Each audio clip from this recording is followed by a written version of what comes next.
Hello and welcome back to my channel, and in this chapter we continue on the process of texturing this bronze lantern inside of Substance Painter. So in the last video we worked on baking the textures down from the high-res model, as well as adding a layer of rust all over the entire lantern. Now I will admit I did get a little crazy with it, but it was so much fun painting this detail in this program that I couldn't resist. So here we're going to see the process. But before we do, if you haven't done so yet, I encourage you to subscribe to my channel and ring the notification bell too, so that you are notified when I drop new content. So with that being said, let us begin.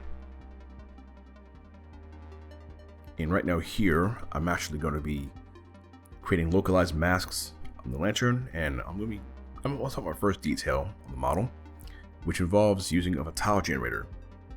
Now normally I don't use tile generators here in Substance Painter, but it's usually reserved for designer. But I wanted to try a detail on the lantern base, the kind of detail you would find on the handle of a socket wrench or on surgical tools. It's kind of that knurled diamond pattern that's usually etched in metal. I wanted to try it here to see how it looks. So right now I'm just creating localized masks, so that the effect will appear on the polygons I choose. So right now I'm just going to go in and start tweaking the parameters of the fill layer of the tile generator. One of the challenges I faced when creating this particular pattern was the fact that it forces you to work in 2D and then you see the result in 3D.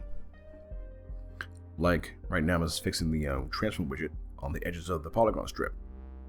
The UV strip, and then checking on the modern 3D view to make sure there's no distortion or seams. And that was a challenge in itself, making sure that it was seamless. So it's definitely something that I had to look out for when I was working on this texture. So right now I'm just adding a little bit of height detail on the model, and it looks really good so far, even though we've done that little bit of work. And what's powerful about Substance Painter in regards to using height maps is that when you export your textures from this program to like Unity or Unreal 5, all the height map details you paint in here will transfer to the normal map. So right now I'm just adding a bevel to create a lot more depth in that texture, so it's not so flat. But the one thing I was very disappointed about when I created this pattern is I went back and I turned on the rust layers, which you're going to see momentarily. And what I want to do is I want to see how it would look against that detail. And sadly, of course, the height map from the rust detail kind of eroded the texture a little bit, so I ended up not using it. But hey, it looked nice when I did it.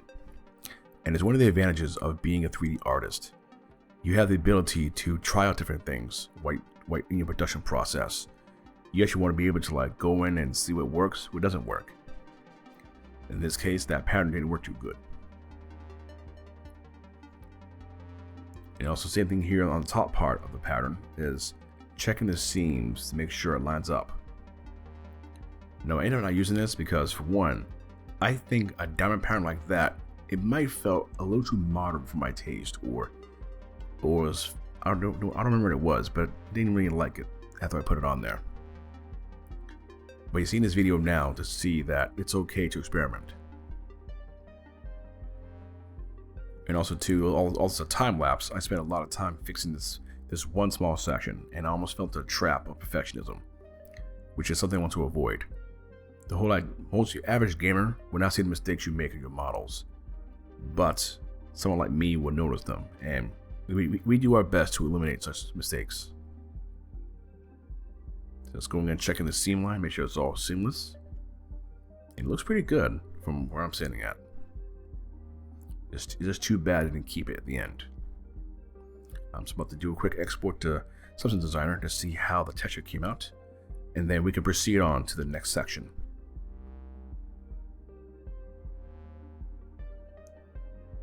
I usually do this in my texture process, just do quick tweaks here and there, see how things look. Okay, now here we are now in the next section of the texturing process. And this is by far my favorite part, because I get to make something really dirty here. I'm using the dirt brush and I'm adding smudges all over the surface. And this whole idea for this lantern is it's supposed to be an antique, so I kind of expect it to be handled a lot by different people or in different environments. So right now I'm just going in and just painting in all as much crud as I want, and changing the lighting a little bit too so I can see it better. And then and also too, I'm using the smudge layer to kind of give variation to the model, so it's not just shiny pristine. Now easy way of doing this, I could have used a cloud texture and painted it out, but I wanted more of a hand painted feel, so this is the way I'm doing it. I mean, throughout this process is just rinse and repeat, going in, painting smudges all over the model, until I get to the desired look I'm going for. Now, can you imagine doing this 20 years ago? I mean, I know I'm aging myself here, but I began learning computer graphics in the 10th grade. And back then, of course, we had nothing like this. And I mean nothing. You would have had to go into Photoshop and save your textures, look at it in your 3D program back then. And pretty much rinse and repeat. It was a very slow process. And come to think of it, the first 3D program I saw for painting was Maxon Body Paint, and that was in the year 2000. And actually, I first heard about that program when I was a senior in high school, 2 years after that released that program. At the time, it was one of a kind, and it was able to paint textures in 3D. I don't know about now, but this program is way more powerful than that. And I'm very glad I have this in my arsenal. So what you're seeing here is that not only am I painting on the roughness map, I'm also painting on the albedo, which gives it some variation to the texture. It's not one flat color. It reminds me of those antique bronze door knockers on old houses, with the color variations, the cloudiness, as well as the look of some tarnish and oiliness all over it. Now I'm probably going overkill here too, but this is fun for me. Going in and just painting a grime all over the surface. And I think that's a clear advantage of using procedural textures in a non-linear fashion. And for those of you who are new to 3D, I encourage you to learn this program because you would not be disappointed. This program is so powerful.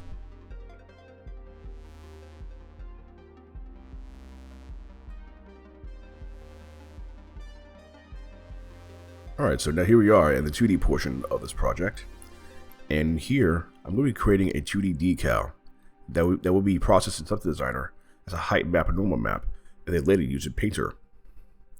This program is called Affinity Designer, which is a nice alternative to a program like Adobe Illustrator. And I'm using this program because earlier last year I had a hardware failure, and I lost all my installs of my Adobe Master Suite. So all the work I've done here is going to be in this program for this day forward. And I'm going to create a basic shape, but before we continue, of course, if you're enjoying this series so far, I encourage you to leave a like, leave a comment, subscribe to my channel, and hit the notification bell so that you're notified when I drop new content. So, with that being said, let us continue. So I'm using this program to create a 2D texture to be processed later on as a height map. Now normally, of course, in the back years ago, I just do it all in Photoshop, but now I don't have to. This program is a very low cost alternative for those who don't want to deal with the high cost of using the Adobe Cloud. And there's also another program called Affinity Photo, which is their version of Photoshop, which also it's still coming along really good. I actually enjoy using it. And right now here on this pattern, I'm sketching out some ideas for this travel pattern, which you should do if you're doing a lot of 3D artwork or creating characters. I need to get back in the habit of doing my sketches.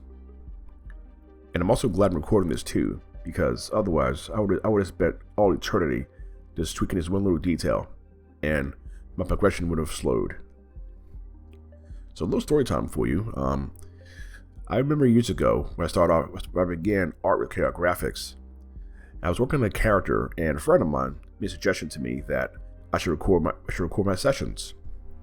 At the time, I was dealing with issues with perfectionism and and self-doubt. And recording my sessions really helped me because it does two things. The first thing it does is it creates an archive of your progress as an artist. It also serves as an eye, so that you're not hung up on certain details. And secondly, recording my sessions also forces me to go forward with the project to finish the section and not waste too much time. So this friend's watching this video eventually. I want to thank him for the great advice. It helped me so much. So I'm just going in real quick and tweaking the bezier points on that shape. And this is really good too because Substance Designer supports vectors in the form of SVG files, which are very light and easy to work with. So now I'm just going in and just duplicating the shape, and it looks like a fish actually. Now I'm looking at it, a fish with a square head. I mean, I think I definitely do more 2D work like this in my textures in the future. So now that's done, we can now go ahead and we can export the texture into Substance Designer to process it as a height map and normal map. And for those of you who are looking for alternatives to Photoshop and the Adobe Master Suite, this is a good pick, in my opinion.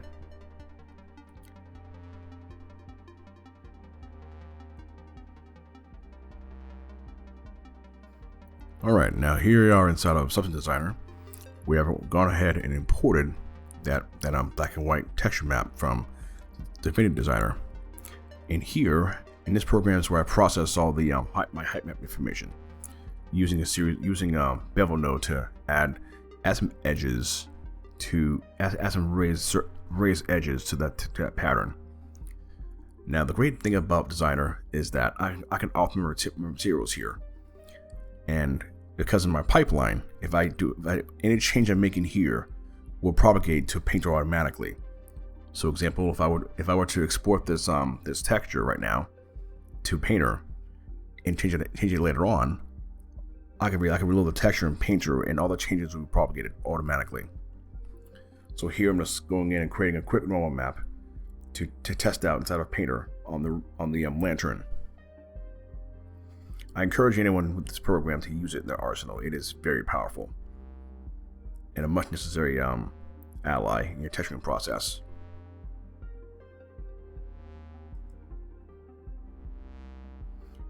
Okay, now we're back inside of Substance Painter, and we're going to start working on adding more detail to the lantern base.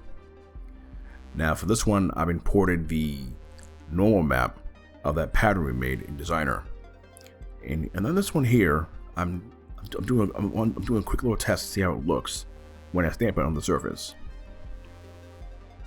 Now of course I made a mistake here and didn't export high res enough so that the details aren't so muddy. So that looks pretty okay, but it's a little bit muddy for my taste. And I'm also turning on radial symmetry so that when I stamp it, it goes all around the model. Now for this project, I'm working at 2K resolution, but the output's gonna be 4K.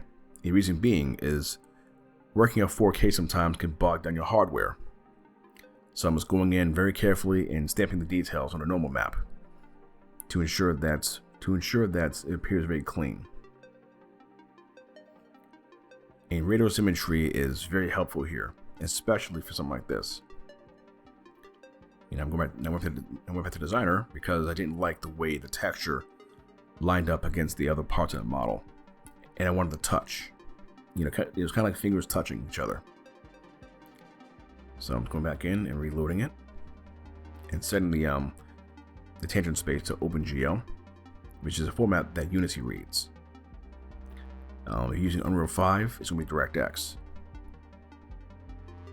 So I'm just going in and changing the count of the number of dots or patterns for the radial symmetry.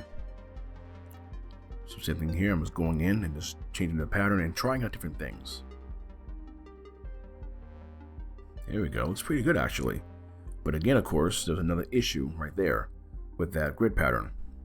And unfortunately, due to the nature of the texture, because it's a height map and not a normal map, there's no way for me to blend them together cleanly. So I went back here and I exported an actual height map this time. And I'm going to use that. And also too, this also introduces a new feature that I've used before, but I don't use often in my projects, and that is the feature of anchor points.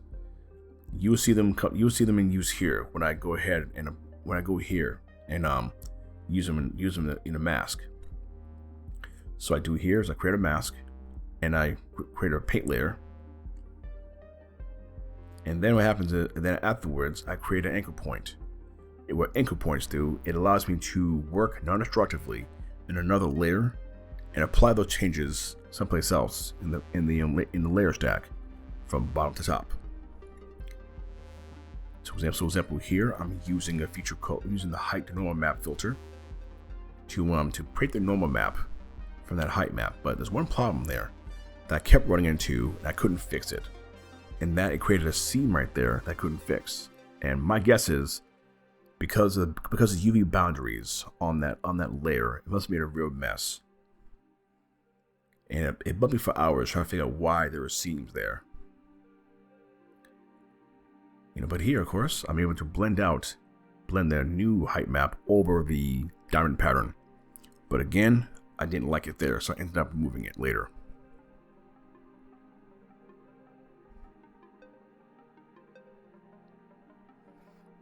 I really love using anchor points. The anchor points are very powerful, especially for a project like this one, where I create the effect of peeled paint or different surfaces. It really helps.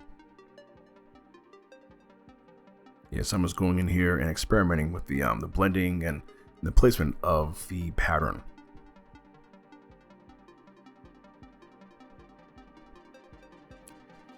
Yes, it looks pretty good here. It was pretty good here, although I ended up removing the diamond pattern because it looked very busy on the model.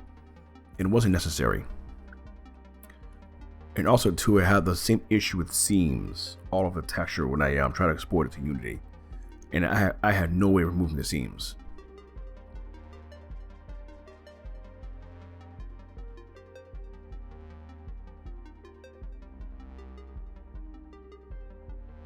Okay, so doing one last check before I go to the next step.